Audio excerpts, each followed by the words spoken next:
Le français étant la langue la plus parlée au monde après l'anglais, regroupe 88 États et gouvernements.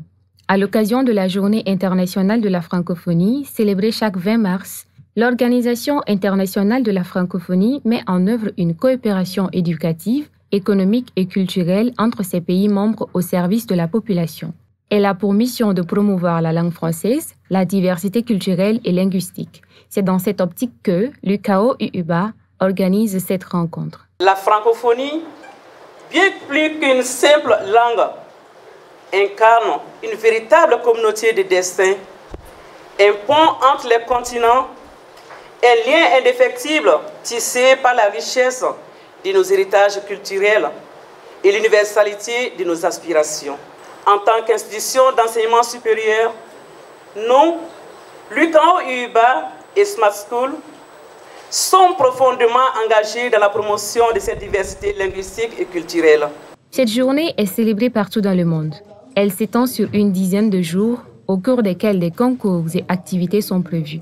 Cette année, les organisateurs sillonnent les universités de Bamako. Cette année, à Bamako, donc, il y a 12 missions diplomatiques, donc 11 pays plus la délégation de l'Union européenne qui représente tous les autres pays européens, qui participent à ces événements qui se déroulent depuis une dizaine de jours et encore pour quelques jours, donc des projections de films. Donc il y a tous ces pays autour de la langue française donc organisent des événements avec nous pour commémorer la langue française qui est parlée donc par 327 millions de personnes au monde.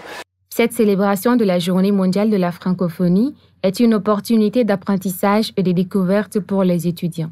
Je retiens de cette journée dédiée à la francophonie une très belle expérience. Déjà une très belle expérience pour les étudiants de la dite université parce que c'est quand même la première fois que nous recevons des étudiants d'une autre université dans l'enceinte de notre établissement. J'ai eu à connaître des pays qui sont dans la francophonie dont je n'avais pas connaissance. Aussi, j'ai appris plein de choses.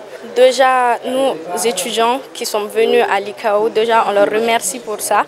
On a été très bien accueillis et qu'on nous a fait de très belles présentations aussi sur les pays de la francophonie. Au cours de la cérémonie, il y a eu des prestations suivies de brèves présentations des pays membres de la francophonie.